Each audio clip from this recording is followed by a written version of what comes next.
Francisco, the full thing. I don't like when people call me Dan or Danny, so I don't want to call you Frank and fuck it up. Yeah, that's Francisco's fine. What does your mom call you? Francisco. She says, okay. Yeah, That's great. That's a great name. I got. Thanks, sometimes Garrett. I get Frankie. Sometimes I get Frank. Mm-hmm. There's nicknames for Francisco it's like saying Rob or Bob, but in Spanish is Francisco. It's like Pancho or Paco. Those I don't like. Yeah. Those two that I don't. Did you see me? I was like, those sound so cute, though. Oh, I know. I have friends who are also Francisco, and sometimes we call them Paco or Pan. But like for me, I don't. If it gives me the sense of like I don't know, some cowboy or something. Yeah. You know, and I don't know. Mine are shitty. There's just Dan or Danny, and it's like I don't coach and I don't fucking sell cars. It's like neither one of those. Like Dan Webb. What are we gonna get you in today? Dan Webb. Isn't that awful? But I love your That's last funny. name too, though. I like the name Dan Daniel Webb. and It goes Webb. both ways. It's Yeah, like yeah. nerdy or dark. But right? Damn way. What are you looking for today? What can I? You look great in this red velvet interior. How can I help you, Dan? Wait, we haven't even introduced you. I'm sorry. Hi. This is what we thought would happen. Yay. With Dan Webb. And Laura Keitlinger. LaRue. And we're so excited to have our guest here today. He's so funny. You can see him at the Comedy Store all the time. He has a new special coming out soon. We look for it on his social media, but we have with us Francisco Ramos. Yay, Francisco. Ramos. Thank you. Okay, but what I was thinking of was not the West Side, but when I saw you at Lucy Fest. That's right. Yes. Oh, In okay. Jamestown. Correct. Jamestown. Which is where Laura's from. If Oh, you can yeah. imagine. Oh, That really? shithole is where I'm. Oh, so everybody was trying to say you're Desi Arnaz. Is that it? Yes. I was going to do get say. that. I get that all the time, and I love it. I mean, to me, it's like he's very handsome. Oh, he's so handsome. I mean, it's also all the stuff that he did and they did together. It's like they literally created multicam comedy. Have you Did they read- make you say Lucy? Yes. Go ahead, See, I'm home. Have you read his book, though? No. He has a book called A Book. Okay. Which I think is It's called funny. A Book. It's That's called. fun. Well, he in his explanation of it, he holds it up a pencil and goes, "What is this?" And people go, "A pencil." He goes, "Exactly." But you should read his book because it's fucking fascinating. His early life in Cuba is nuts, but there's weird details like there was an earthquake and it swallowed a bus full of people. And you're like, that shit happens. Yes. Wow. I remember a conversation we had about we were in Lucy Fest and we did the later show. That's right. In their little what was it? It looks like the club. Yeah, it was like the club. Like the club from Tropicana. Yes, yeah. It's called like the Tropicana Club, and it was really hot, and it was late, and it was the audience. Everybody was just like thick with humidity, and not really that interactive as an audience, right? Yeah. And Francisco was the only one who did well. I remember you coming backstage. I was like, "How did you make him laugh?" And we were talking about crowd work, and you had a really way more precise way of looking at audiences and judging who wants to talk versus. And I remember you saying if you're picking on someone or you're talking to someone who's clearly shy, then you are perceived as like a bully. Yeah. But I never heard that. It just seems I don't know if people are that thoughtful about their crowd work. Yeah, I mean, I think to me with crowd work, I feel it has to be together. You know, Yeah. you can't if you're forcing, especially when as a comic you're on stage, you have the mic, you're high up, just even the physicality of it, you're already kind of like the Domineering, alpha or whatever. So it's kind of like you're already. So if you're making it seem like you're kind of annoying this person or being like picking on them, it just doesn't come across. So I feel that out and all the time, and I just the physicality of like if they're very like tense or whatever, I kind of like do something a little quick and move on. But if it's something that's really they're comfortable, that's the best kind of like person that you want to talk to. Right, Somebody that's very comfortable, they're just joking with you, and they're all. And then it's kind of like when you're with your friends and you're kind of making fun with your friends, but it's all fine because we're friends. There's no line. And you can tell, I think, too, when there are people who really want to engage, because sometimes I've noticed, like, I think I'm being heckled and somebody just like talking to me, like like they're drunk, we're both drunk, and we're just like the only difference is I'm on stage. Correct. Exactly. So then you can engage with them. Yeah. Exactly. Margaret Cho sort of helped me with that because it was like I am so egotistical that when someone talks, I'm like, you're interrupting. And it's not that at all. Some people just have a way more interactive or participatory perspective. And those are sometimes I feel like those are the hardest audience members sometimes because the ones that are very supportive or like they're into the show and they're kind of like, so they're kind of answering your bits. yes. And you want to be like, yeah, thanks for the, but be quiet. yeah. Like, shut up. Yeah. But like, but those are the hard ones because they're like, you don't want to be like, hey, can you laugh, but not that hard, or like just keep it clean. Were you part of like the Austin scene too, Francisco? no. Or have you, because I don't know. Yeah, so I grew up I was born in Venezuela. Oh, wow. And then me and my family, we moved to D.C., Maryland when I was 12. So I grew up there in Maryland, it's called Silver the DMV Springs? area. Yeah. Actually, Really? I went to school in Wheaton, which is next. See, I to- can sniff that out. Yeah. But I grew up in Bethesda and Rockville. Like, that's Were where- you there during the sniper? Yes, Whoa. I remember. Wow. I remember putting. I remember like putting gas because the whole thing is like. Yes. So I remember putting gas, and I would just.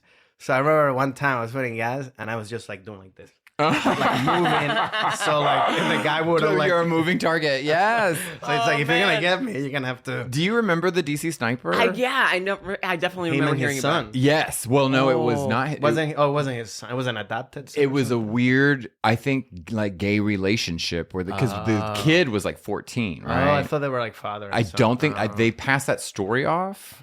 They did, but I don't think they were actually related. And there might have been, I don't know the dynamics of their relationship, but it was a 14-year-old, right? Yeah, it was a young guy. Yeah, And I can't remember how old the adult was. Yeah. But they were sniping people in gas stations. Yeah. Like or like the Home Depot parking lot. People would be loading their cars. Yeah. And they had drilled a hole, the in sniper. the back of the van, their van. or Correct. something, They had yeah. like a sedan, like a truck, and they just had a little gun hole where they would park, and so you couldn't see it. But I didn't think know people don't talk about that, or No, they I don't remember the sniper. That was, but yeah, I like- definitely remember that one. Yeah, because it was like, yeah, I mean, it was literally there. What Yeah. was happening. And yeah. it turns out the sniper was Francisco's wife. No, no. yeah.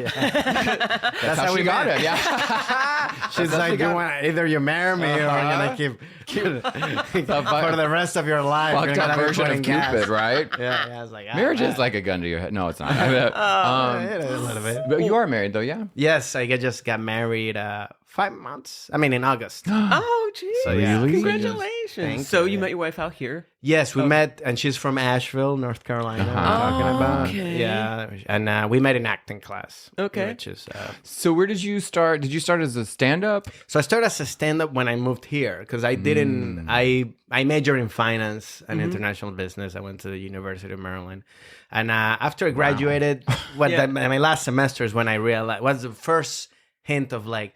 I don't like this, and this is where everything started going like, this is I'm supposed to be this for the rest of my life, and I hate this kind of thing. Yes. Yeah. I started working right away, and I still had that same kind of like, I don't. Yeah.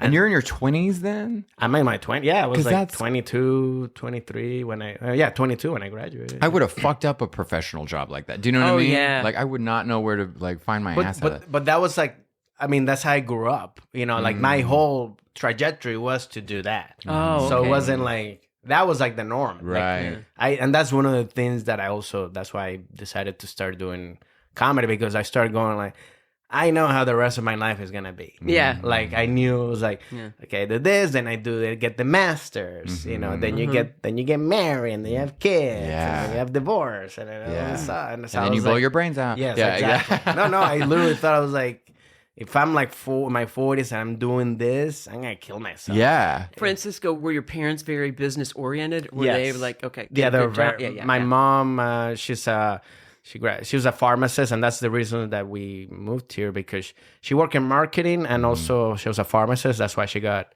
her job as a Pan American Health Organization. That's why we great. moved to DC. And my dad was an industrial chemist. He has his own business, like medical distribution. Damn. So it was very, and it makes now And you that I wanna go be a back- clown. Yes.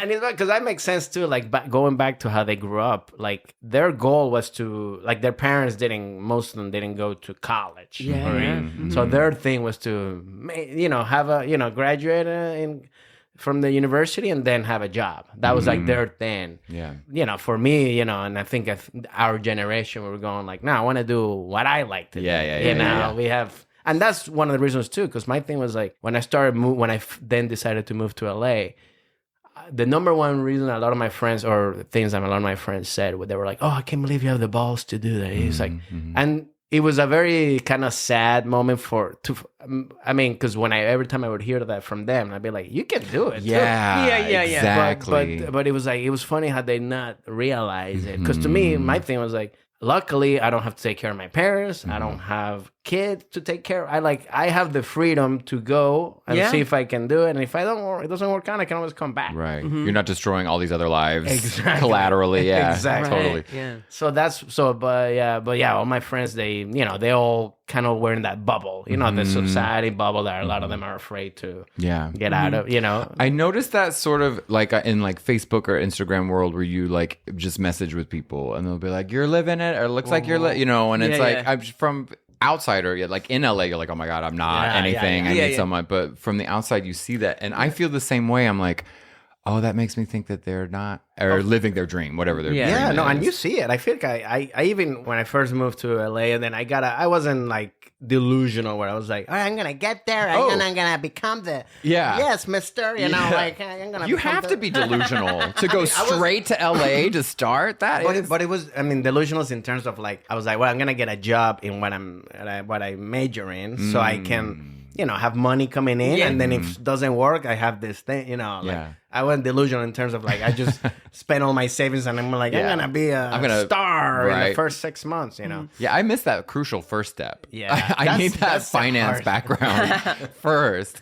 To me, that was essential. I think people that want to do comedy or acting or anything like that, I tell people like, have a job that pays you whatever you do. Yeah. Because until it gets to the point that you can't do it literally anymore because your craft now demands your full time. Right. But don't pretend that unless you got parents that are rich and going to pay for everything, then great. Right. Yeah. So you started in your 20s. You came right out here. You're like, I'm done with I think I worked in like a year and a half or 2 years in DC, and then I moved. So I got here when I was like 24. When I first moved there. Yeah. How old? You started young. I started. Well, That's young? I thought that was old. I moved to New York. I started in my 30s. That is old to start. I moved to New York in my 20s. And then I started. Told you. You tricked me. You tricked me into agreeing.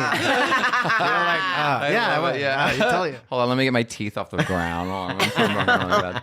But you were young too when you started. I was in my 20s. I temped in New York. I think I like ruined like every computer program on everything that I ever did.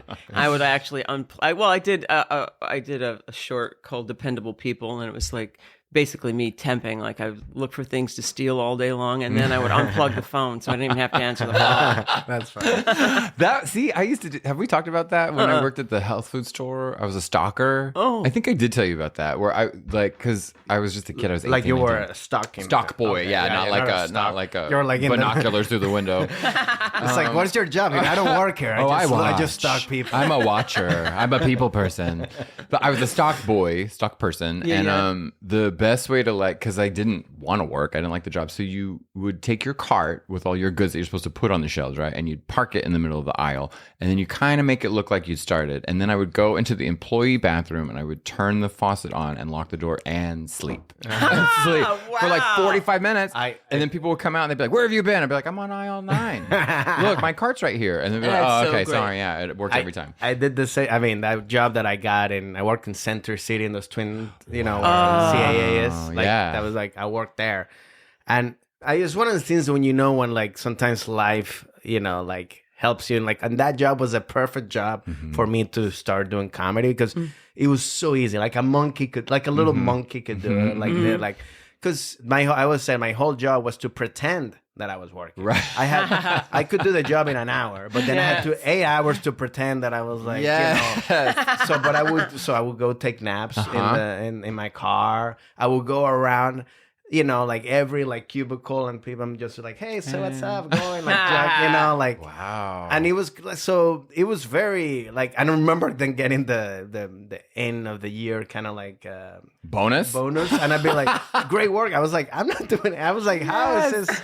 I'm not doing anything. Wait a second. So Francisco, that was at the CAA at the talent agency? No, well, that was where I worked at in an investment firm, but that was right where those built. Yeah, right where CAA is. Oh, So that's where, yeah. We briefly talked about fashion or clothing. When you work in finance and you're in your early 20s, like, do you have to dress up? Do you have to have a suit on? Yeah, no, that company, no, you didn't have to wear suits. It was more like just business casual, like pants and like a shirt, you know, nothing like, you don't have to wear like tie or anything like that. I always wonder about that. Like, do you have to dress like in an office job? Do you really like try to show up like with high fashion, or is that too destabilizing for the workplace? Like real estate people, right? You can't show up like this. You have to show up. No, you have to show up in that. But I think it's like you could see the people wearing the same uniform too. Like, yeah. But I feel like if you show up in like really like a nice full suit and stuff like that, then it feels like, all right, what are you doing? Well, yeah, exactly. Like, you know. But how many times can you wear the same Chanel suit? And temping, I mean, I feel like, you know, I had to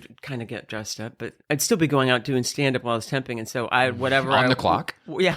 No, I mean, I know if I was going to do stand up on the clock. Doing stand up at night, you know, and then I'd sometimes be so tired that I would just wear at night what I was going to wear the next day, which is kind of gross. But I'd wear like kind of a cute skirt or whatever, and then just wake up and then go, right? Yeah. Well, on a similar non-professional note, but my mom wouldn't let me wake up and watch cartoons because I think she didn't want to wake up early, right? So she's like, your room has to be clean, your bed has to be made, and all these things before I can watch TV. So I started putting clothes on and sleeping on top of my bed, so I could just like, as soon as I woke up, I could just go watch Thundercats. Like all my chores were done, so I just wake up, and then she blew through that too. Thundercats. How did you make or I guess it had to be brewing, but when you're in your early 20s and you hate finance and you're like, I'm gonna do this, was it always stand up? So I started like when I have like my little mid-quarter life crisis, I went to Barnes and Nobles and started to read self-help books to find out what I wanted to do, because I was like, I know this is, it's like, I don't want to do this, but I didn't know what I wanted. I wanted to find a passion. And I remember reading a self-help book and then also reading The Alchemist, which is a great book that I recommend people, like Paulo Coelho.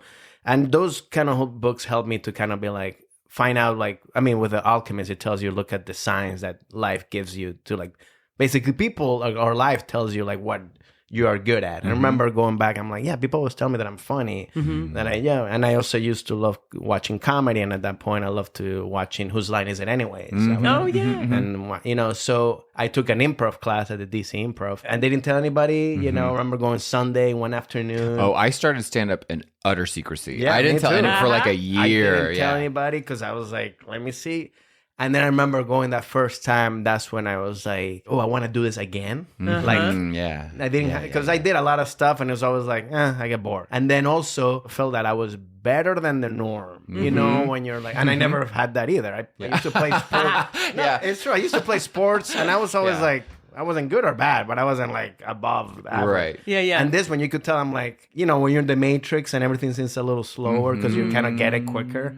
And then when we did our first show, I was on stage, you know, for friends and family. I felt very comfortable on stage, more comfortable than I would feel with talking to people off stage. Yeah. And those three things, I was like, all right, there's something here. And then I just kept I took like a year of classes and stuff like that. And then that's when I decided to move to LA and was to pursue more improv. Yeah. And then I started doing improv at the Groundlings, and then with that stand up, and then slowly went into more stand up. You know? Did you and talk about that evolution really fast, because there's a dividing line sometimes between like improv sketch and stand up, even though I think they're hand in hand, they help each other. Yeah. But that's especially in LA. Was that you were like, I like working alone, I like creating my own material? No, I love that's the thing. I actually love working with people and be part of a team, but like the thing I was telling you, I didn't find that core group of people. Well, it's LA, You know? that's why. I didn't realize it. I was coming in with like very like Bambi open. Oh, sure, I want to be friends with everybody. You know, and then slowly you start going like, no, everybody's here for their own, and like, and it's like, this is not. So that's why I started doing stand up, because I couldn't find. I would say if I would have found two other people that were on the same boat as me in terms of like, well, let's just write sketches and put them up and doing. I maybe not. I think that was the big myth too at SNL, is that it's like, a group, you know, like working together. It's so backstabbing shit. Ooh, I mean, I heard so many, and I got my taste when I did the CBS Diversity Showcase. Oh Yeah. I did. I think it was the first one I did, or one of the first ones. Which now it's a whole now fucking it's a whole show, thing. and before it was like 20 people. Correct. And like, here's some Twinkies. Correct. And that was like this whole thing, but like a full showcase. But I remember going because I got in last, and then the same thing. I had this whole thing of like, all right, we're all together, so we're all gonna work together. And then I started. It's very cliquey. It's who you know. People just want to get their sketches in, and like that was a very like slap in the first reality of like, oh yeah, nobody's here for. Everybody's just looking out for themselves. It's your own ship. Like, so I was in a sketch troupe in college, and that was like the best time of my life. I think when you're young and you can be with other friends and working, I think that's about it until it gets really professional. Until money's in the line, and yeah. positions and reputation. And it's the whole nothing to lose. When there's nothing to lose, it doesn't matter. Fun. But the minute it ruins your vibration. Exactly. Not to get like so hippy dippy, but like it can, and audiences and people can pick up on that. Mostly dogs. I bet Second City though wasn't like that. Second City TV. I get the feeling they weren't. I don't know, because they're so cool. I mean, it seemed like there were still most of those the original cast of Second City and all that. It seems like they were friends. I mean, I don't know. How long? Okay, so you were on SNL for one season. So like, how long into it were you like? Or because also the first time you got, when did you say you realized it's like, this is not everybody's like for themselves or like because you come in doe-eyed, I bet. Yeah, well, my big mouth. I started like the first thing was Norm Macdonald. I met on Roseanne. We were both writing in there, and he asked me what I thought of the sketches and what I thought of the thing, and I said mine's not ready.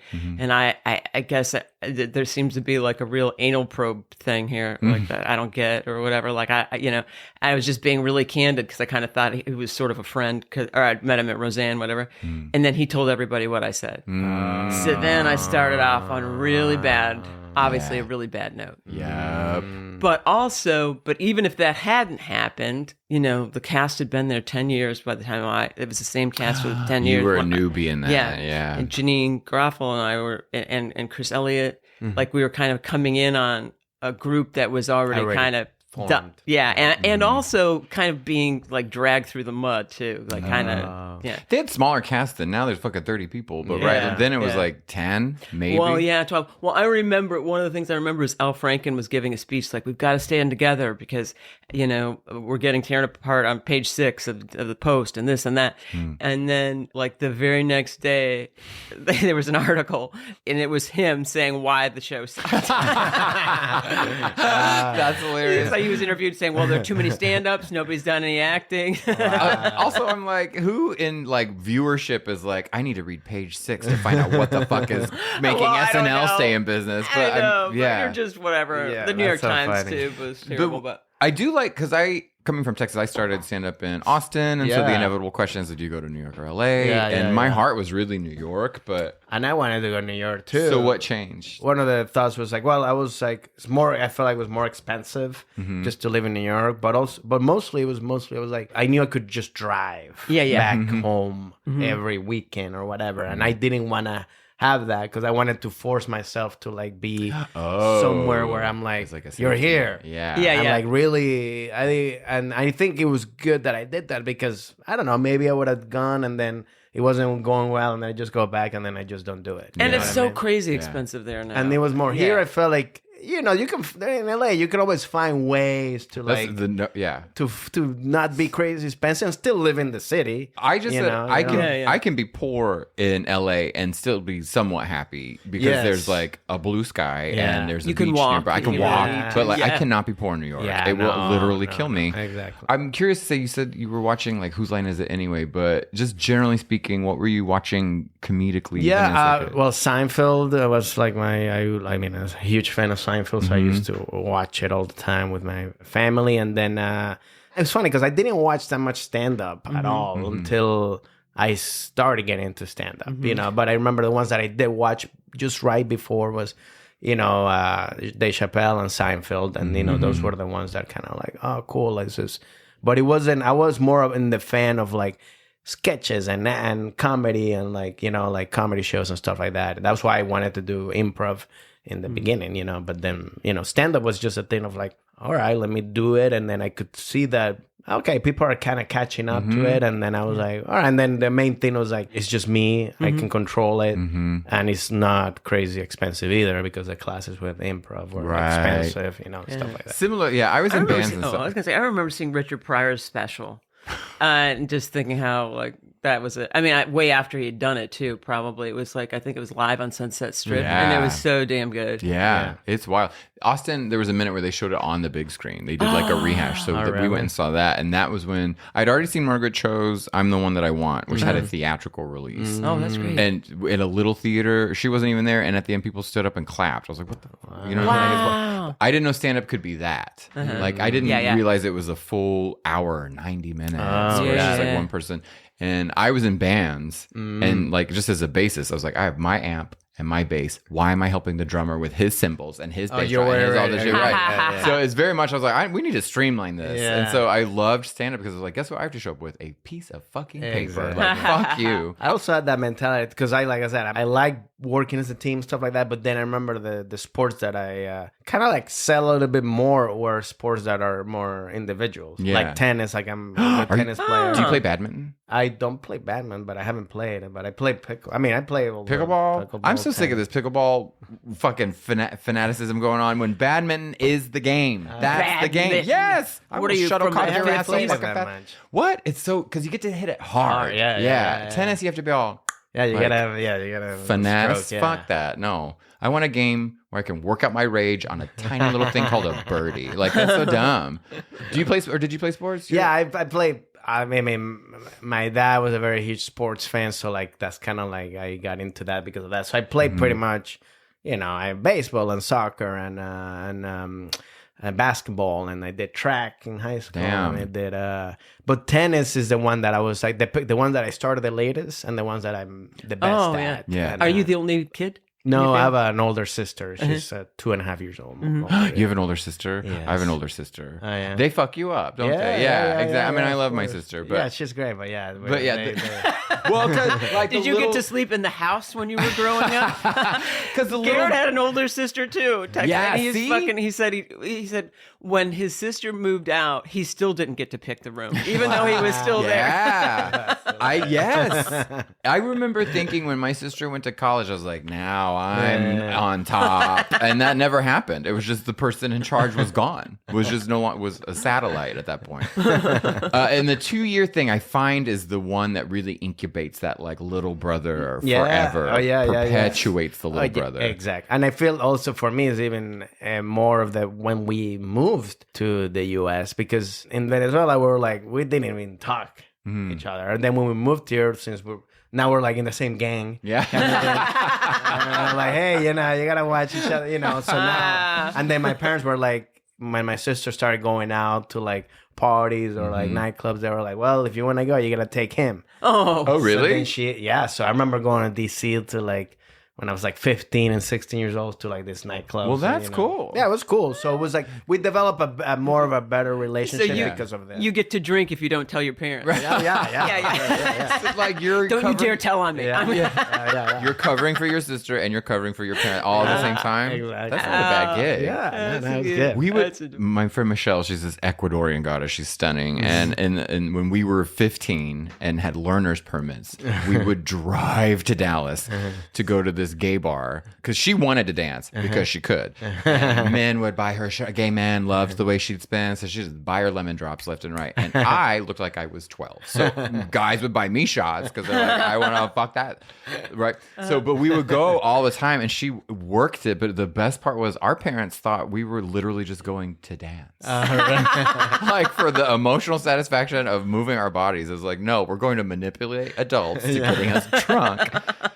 But yeah, I was always shocked that my parents knew I was going to like a club at 15, 16 and didn't think there was anything wrong with that. Well, did they meet her? Did they know that she was... Oh, sure. Oh. But she was... They thought she was your girlfriend. Michelle was the best cover because she was the one breaking all the rules. But she looked responsible and had her shit together. So it would be like, as long as you're with her, they trusted what was happening, which was their biggest mistake. Yeah. I also remember one time when we went to this like rave thing in DC, and I only drank when I was growing up. I never did like drugs. I remember one I was at this rave and this guy came up to me and was like, hey, you like to party? It's like, you like to party? And I was like, I mean, yeah, on the weekends, you know. Yes. And he's like, okay. He wants to know if you want ketamine. I know. I was like, then I realized, it's like, this guy came up to me. He's like, he wants to blow cocaine up your ass. Yes, correct. This isn't a life interview. I know. I was like, People magazine. Asking me if I like. I know, but to me, it was like, why is he asking me if I like to party? Yeah. Like, you're like, of course I do. I love cake. I love watching people open gifts. Yeah. I ran into you guys at Lucy Fest. It was you and JC in like the lobby, and y'all were about to go tour the museum. I think. Oh yeah, we went to the National Museum. Did you like it? We took a tour later. It's cool. I like that. I think it's really cool to finally have, something that's, that gets credit to, stand up and comedy. Because, usually stand ups is like one of the hardest things and we don't get that much credit to. So it was cool. I liked it. Is your wife also a comic or actor? No, actress. Yeah, she's just actress. And I don't know if I could go out with another comic. Yeah. I don't know. It's annoying. I know I couldn't. Yeah. Are you kidding? It's just too... I mean, I like the fact that, she's an actress, so then we can also obviously work on, on stuff or helps with auditions, but also and she understands the business. Yeah. So that's cool. But just being with comedy where it's like, when I go on the clubs and we're hanging out, I want to hang out and talk to you. I don't need... This is...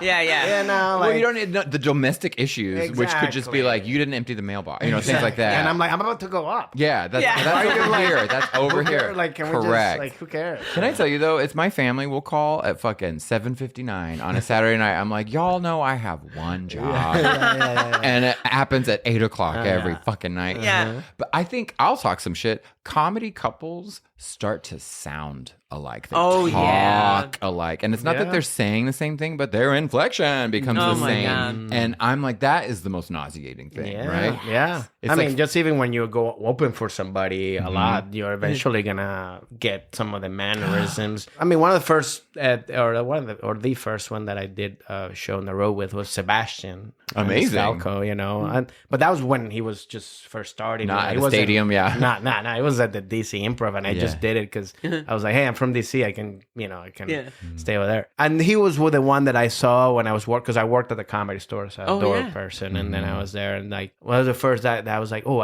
that's kind of like the career that I want to do. And I opened a couple times for him, but I'm glad that I kind of stopped, or in a way it stopped, because I was getting a lot of the mannerism. And even up to this day, people tell me, oh, you remind me of... Oh, you're kidding, yeah. Because I got, some of the physical things that I do on stage and, on the faces, Francisco, this is what we were talking about before. I wanted to ask you about you did a cruise. How the hell was that? I was doing shows at the Comedy Magic Club in Hermosa Beach, and some guy, after the show was like, hey, I guess he was a director of the cruises or something, and he was like, hey, you want to do some it was for the Alaska cruises and Princess. Yeah. And he gave me like 3 weeks, one like each week. I was like, yeah, sure. It was good money. So, the check is like, good. Let's do it. My impression was like, all right, I'm gonna go do it. But I'm gonna be able to write and watch Netflix and all this stuff. I was thinking like that. It's a work trip. Yeah. I was like, okay.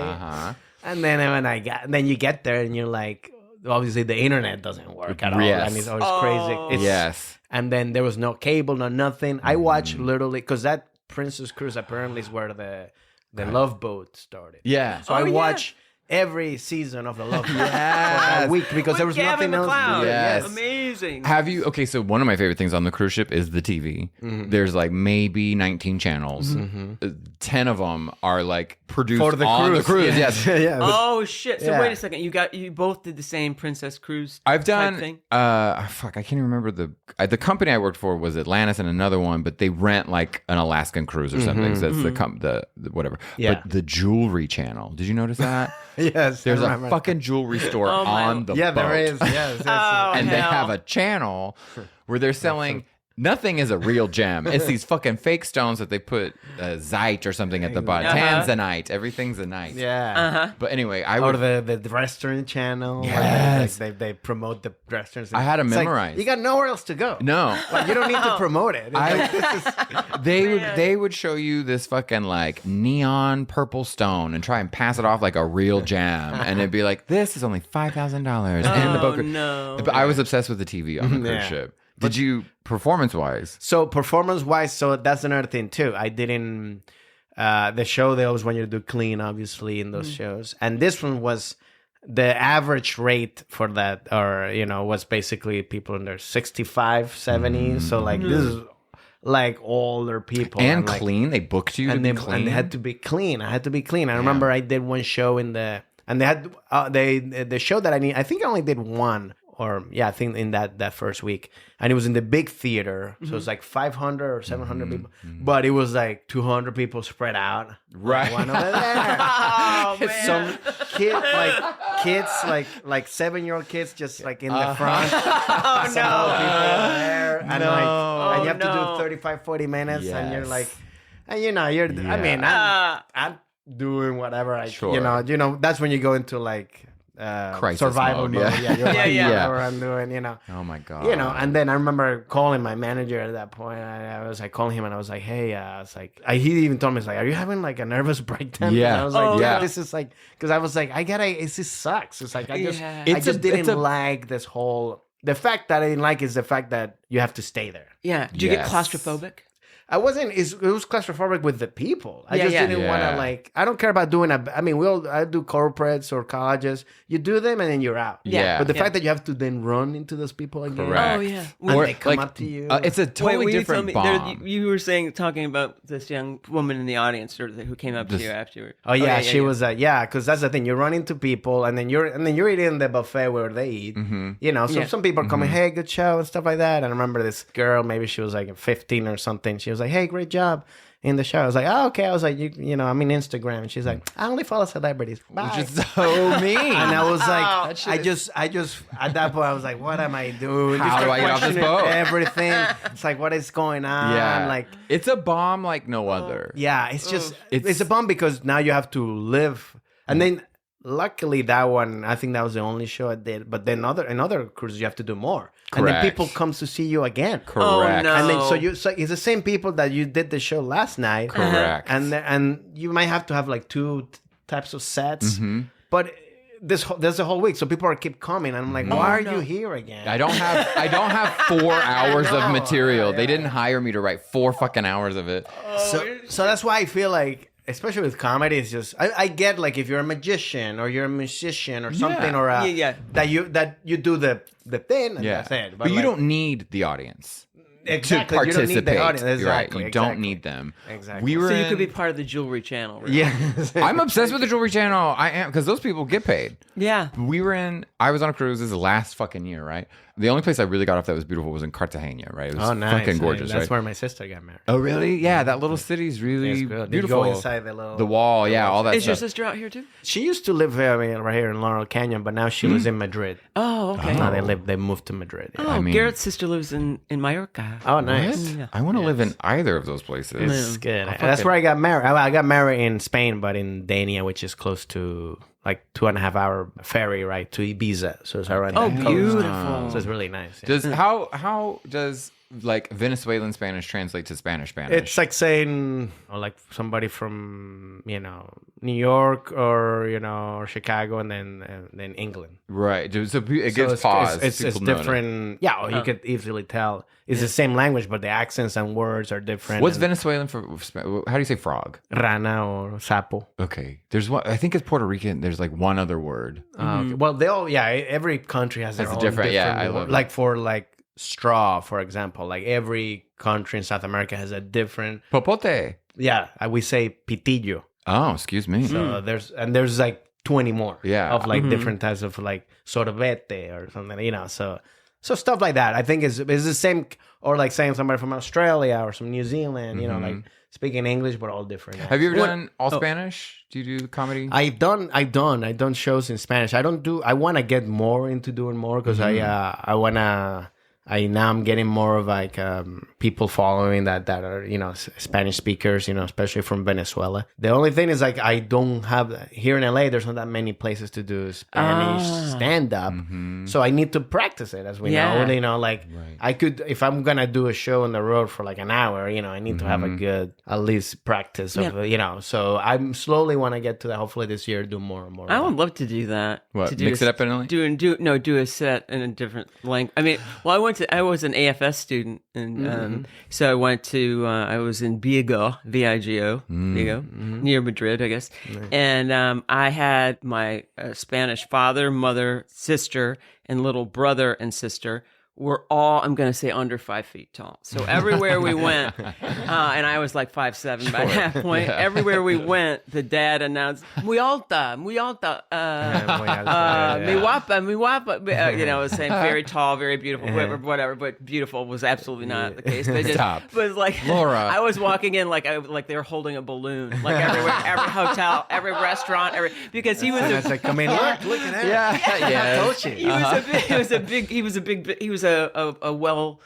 He was a very successful businessman, and so it was. I don't know. Maybe he was embarrassed. I don't know. No, he was showing up. Proud. He's like, He's like, look at this. He's so proud of you. Yeah. But my little Spanish sister made sure I talked, you know, spoke in Spanish like a little shit, because I wasn't speaking that well, and so I had to order for the family, and I remember I ordered pieta or some other kind of.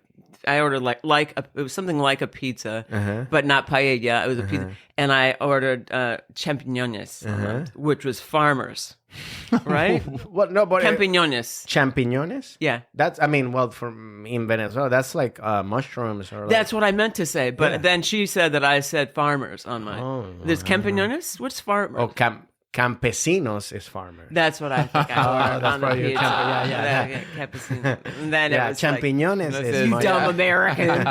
Oh shit. Anyway, do you like the road and touring? I mean, yes and no. I mean, I like, especially now that when you get a little more people that know you, you know, when you know the shows when people are much, you know, or when you go to like nice cities or places that you can visit good stuff. It can be your show. Or people eat. Yes, that I like.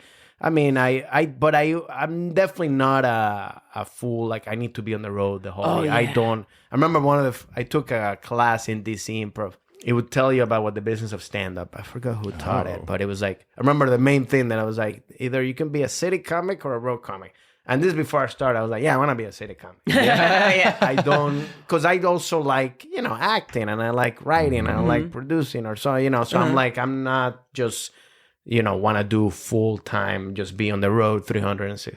You know, obviously you do it because you need the money and stuff like that. But it's definitely, I would love to be at the point where you can have your, you know, your schedule. You get to sleep in your own bed. Yeah, I like that stuff. Yeah. Did the strike affect you very much? I mean, because you do more than just comedy. Yeah, I mean, in terms of definitely auditioning. You know, it wasn't like I was like working on a show or anything like that. But it definitely, you know, it stopped with the whole, you know, audition. But luckily, we had the stand up, so I could. You seem like a confident person. Auditions really give like. Well, I mean, I would think, but it's like, that's your execution is good. But like, I find auditioning, especially now in the world of self tapes. Yeah, I am so much more comfortable bombing in a room full of people. Me too. Than bombing alone on my fucking phone. The worst is when you have the Zoom callbacks and then you're like, okay, thank you, and then you shut down and then you're just in your living room and you're like, it's at least you had the chance when you go in the car and you start thinking about maybe you go get some coffee or like a little, you know, donut just to make yourself feel better. But now you're at your home and you're like, oh. Same with the cruise work. It's like hard to disappear when you bomb because I bombed, and it's like, and I wasn't drinking on the cruises because like that seems super dangerous, and so it was like there's no way to burn it off. Exactly. Because you go to maybe I'll go to the gym and like treadmill, and there's all the people, fucking old ass queens that were there. But when we were in Cartagena, I was like having a beautiful day in the city, right? And some old man walked up to me and goes, "You're that comic," and I was so ready to be like lauded. And he goes, "Your act was cute."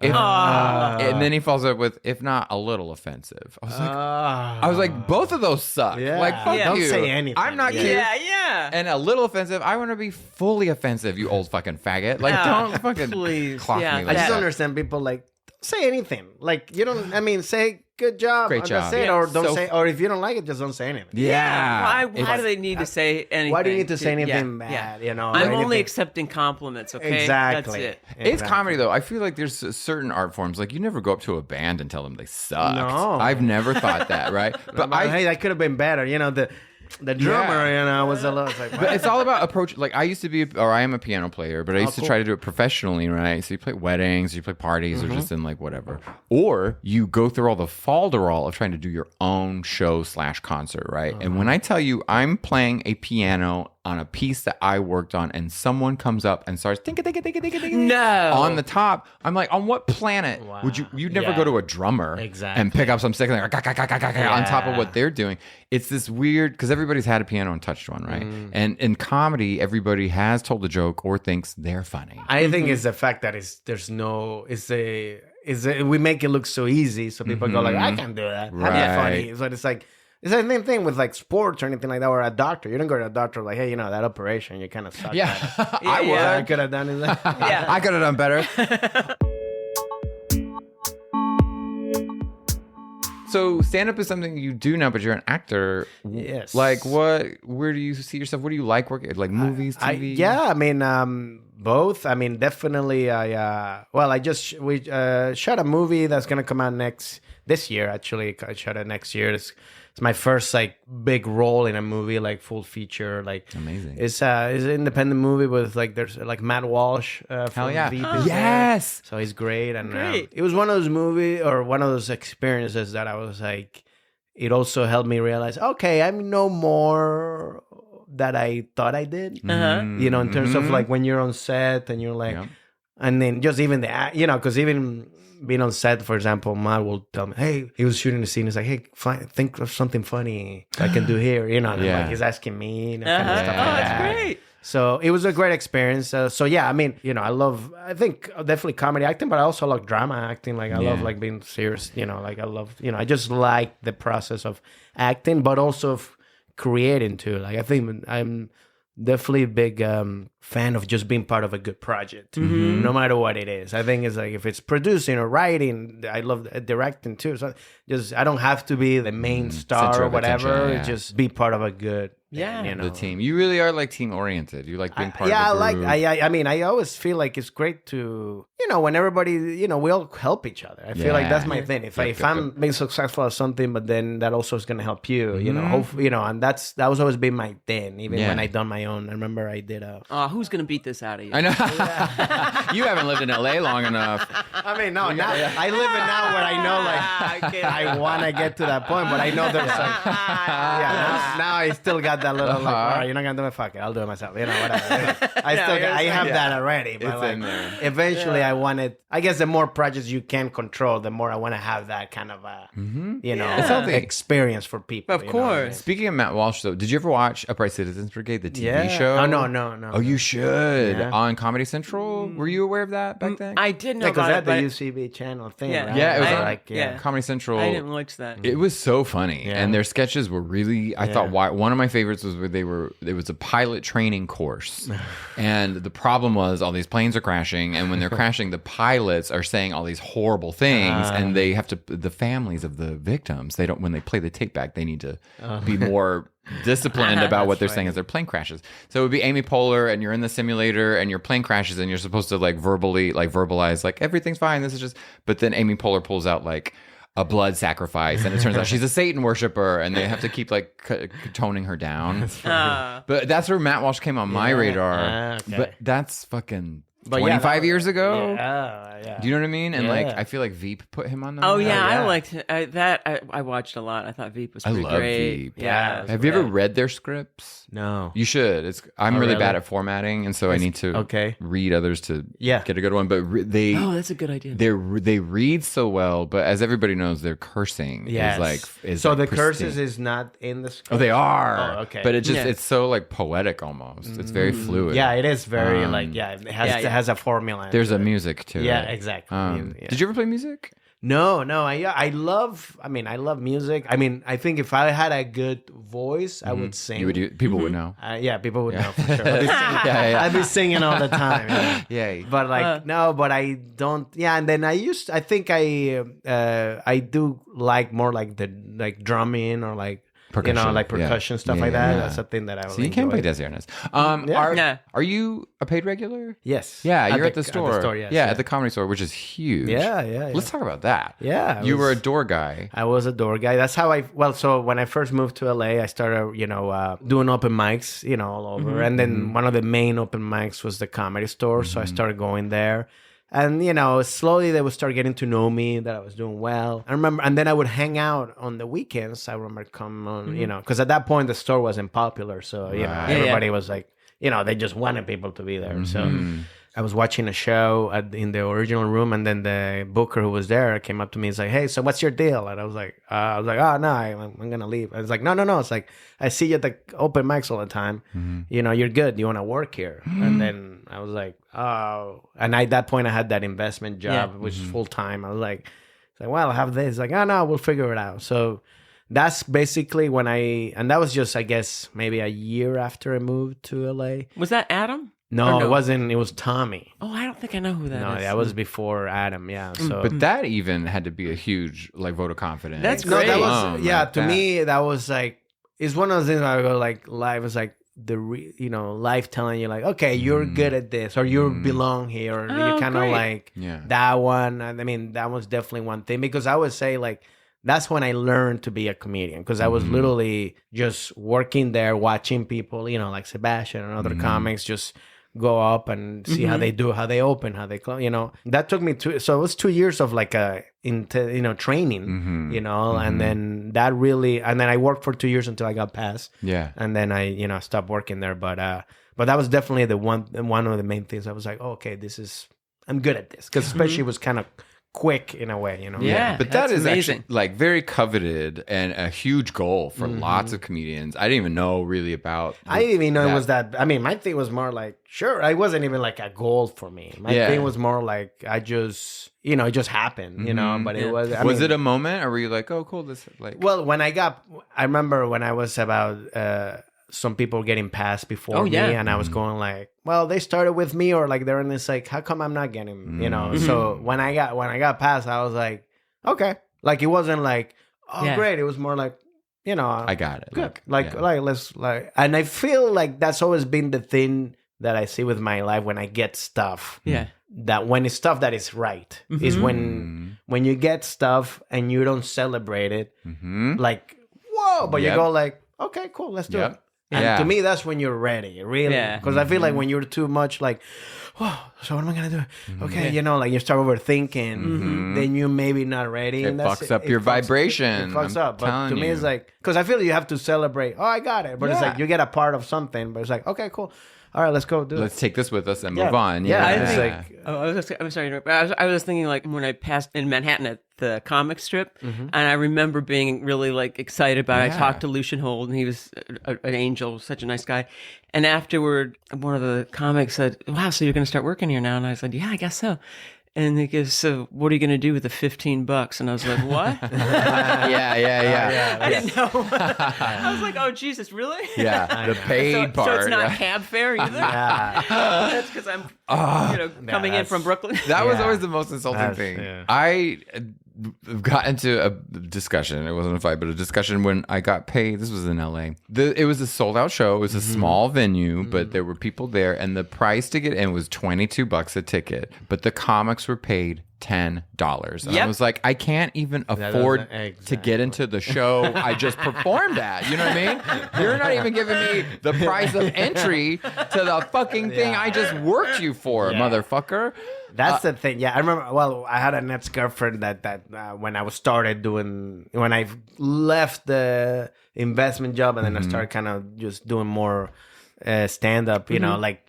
Yeah, she couldn't understand, and she wasn't part of or she was, but she was nuts. But like, but she couldn't understand. It's like, why are you doing all this stuff with no money? Or they give you no money? I was like, well, that's part of how it is. Yeah, I mean, you gotta kind of like, that's the way to do it. I mean, I have to drive I remember drive San Diego for Yes. $50. Yeah, To do a 10-minute set. Totally. It's like but that was part of the thing, and I feel like I do feel like we need comics should get paid more. I think that's for sure. You know. But I think you do need those shows to get better. But yeah, definitely. I mean, like, $10 for like something in LA. I was insulted anyway, but I fully talked to the person about that, and we came to some like kumbaya moment, and I have not been booked on that show again. No, and you know what? I really need the $10. Like I could use the $10. I told now that I've more experience. Sometimes I go like to some people. I'm like, hey man, you should pay at least something for something. It's just also respect. Yeah, that's pretty much like it. It's any amount. Like even like $20 or $25. Yeah, it's not gonna change your life, but it's just giving you a little something. I'm like, all right, but it's like, but something you can just.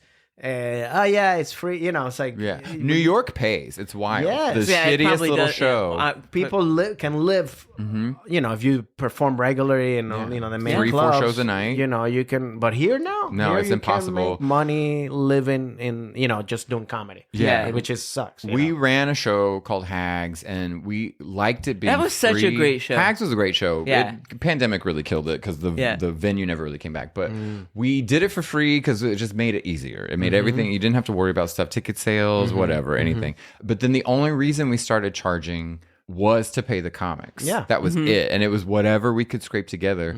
And then when the venue guy saw us started to charge, then he wanted his bite. And we're like, it's not even for us. Like, we are working comics. We're not taking money. It's just to pay the compliment to the people who gave their time and stuff. But thank God those days are over. Yeah, and now for all of us. I first of all, I want to ask Francisco, where can people see you next, and when is your? Oh yeah, yes. Will you tell us about the Brad Garrett thing? Well, I have shows coming up. I don't know when is this gonna come next out? Monday.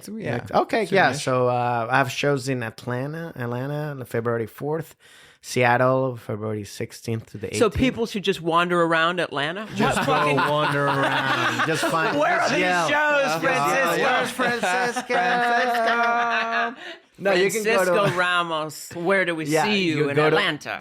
Just go to my Instagram or F Ramos Comedy, or just Google Francisco Ramos Comedy. I have my website too there. I have all the information there. I put all my dates there, clips that I post. What's your middle name? Eduardo. Oh, it is? Yeah, it's my two grandfathers, Francisco and Eduardo. That's great. Okay, yeah. My middle name is my grandfather's name. What is it? William. It's not a good one. No, but I have two grandfathers. Daniel William. Daniel William is so nerdy. That's very white. I was gonna say colonialism. It is, it is very very colonizer. I do when I'm I claim this land. Daniel William, yeah. It does also sound like a furniture store, Daniel William. But when I'm an old man, I do want to go. What can I do to get you to this into this sofa? What can I get? How can I get this credenza in your house today? By the way, I also I sell cars too. To help you move that. Yes. He's out back. I do want to go by Bill when I'm old, though. Bill. Okay. Yeah, just be an old man. I'm gonna start smoking cigarettes again. Yeah. Like Bill Clinton? Call me Bill. No, I want to be like a country Bill. Well, I guess he is. Yeah, but he's vegan now. He's city Bill. He's just gross. Wait, he's vegan now? Yeah. That's why he looks so gaunt. But I'm glad. That's one good thing he's done.